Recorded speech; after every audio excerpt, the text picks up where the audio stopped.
Discover Urdu knowledge کے معزز ناظرین اکرام، السلام علیکم ورحمۃ اللہ وبرکاتہ۔ سامعین محترم، اللہ کے رسول صلی اللہ علیہ وآلہ وسلم نے جن علامات قیامت کی خبر دی ان میں سے ایک زبردست آگ ظاہر ہونے کی بھی ہے، یعنی ارض حجاز میں مدینہ کے قریب ایک زبردست آگ ظاہر ہوگی۔ بعض علماء اور مورخین نے وثوق سے لکھا ہے کہ یہ آگ 654 ہجری میں ظاہر ہو چکی ہے۔ علامہ حافظ ابن کثیر رحمۃ اللہ علیہ اس واقعے کے بارے میں لکھتے ہیں کہ سرزمین حجاز سے ایک عظیم آگ ظاہر ہو چکی ہے، جس سے بصرہ یعنی ملک شام کے شہر قرآن کے اونٹوں کی گردنیں روشن ہو گئی تھیں، جیسا کہ اس کا حدیث میں ذکر ہے کہ نبی کریم صلی اللہ علیہ وآلہ وسلم نے اس سلسلے میں یہ فرمایا تھا کہ قیامت اس وقت تک قائم نہ ہوگی جب تک ارض حجاز سے ایک ایسی آگ ظاہر نہ ہو جائے جس سے بصرہ کے اونٹوں کی گردنیں روشن ہو جائیں گی۔ کہا جاتا ہے یہ آگ 3 ماہ تک موجود رہی، اور یہ آگ اس قدر شدید تھی کہ مدینہ کی خواتین اس کی روشنی میں سود کاتا کرتی تھی۔ علامہ ابو شامہ اس واقعے کی تفصیل بیان کرتے ہیں کہ 654 ہجری کی 3 تاریخ اور بدھ کی رات تھی جب مدینہ میں ایک ہولناک گونج سنائی دی۔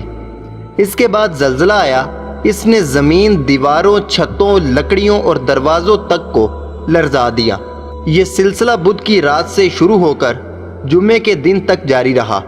پھر اس کے بعد ایک عظیم آگ مدینہ کے مقام ہیرا میں جو بنو قریظہ کے قریب تھا ظاہر ہوئی۔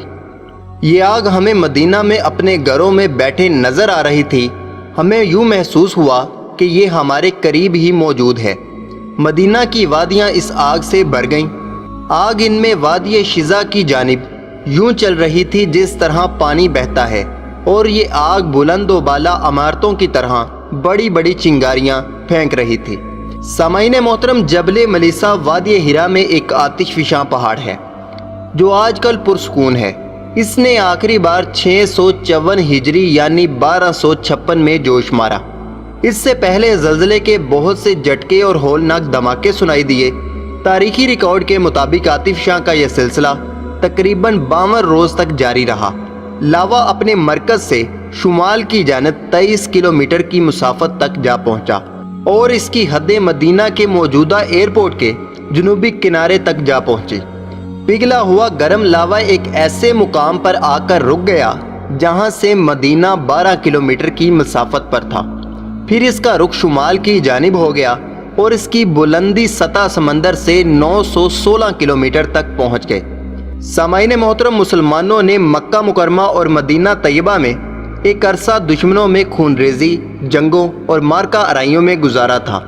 اس کے باوجود بھی نبی کریم صلی اللہ علیہ وآلہ وسلم نے انہیں بتلایا کہ جیسے جیسے مہینے اور سال گزرتے جائیں گے قیامت قریب آتی جائے گی، امن و امان میں اضافہ ہوتا چلا جائے گا اور خوشحالی عام ہوتی جائے گی۔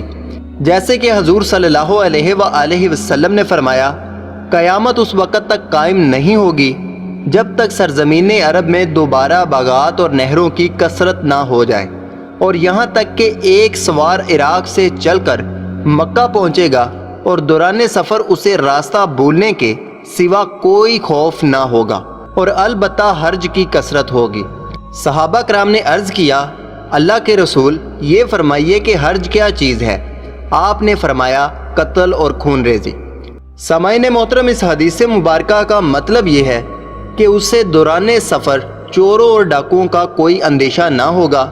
اسے اگر کوئی خوف ہوگا تو فقط یہ کہ کہیں وہ راستے سے بھٹک کر کسی دوسرے راستے پر نکل نہ جائے، مگر جہاں تک اس کی جان اور مال کا تعلق ہے تو اس سلسلے میں وہ بالکل بے فکر ہوگا۔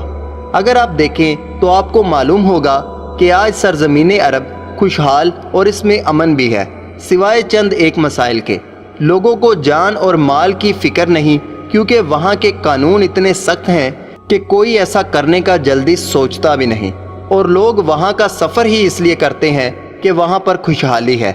ہم جب بھی اپنے عزیز و اقارب کو وہاں بھیجتے ہیں تو ہمیں یہ کبھی فکر نہیں ہوتی کہ وہاں کے حالات اچھے نہیں ہیں، اور جس قدر وہاں پر بارشوں کا اضافہ ہو چکا ہے اس سے باغات اور نہروں میں بھی اضافہ ہو رہا ہے۔ امید کرتا ہوں کہ آج کی یہ چھوٹی سی کوشش آپ کو پسند آئی ہوگی۔ ویڈیو پسند آئے تو ویڈیو کو لائک کریں، چینل کو سبسکرائب کریں، اپنا اور اپنے دوستوں کا خیال رکھیں۔ اللہ حافظ، اللہ نگہبان۔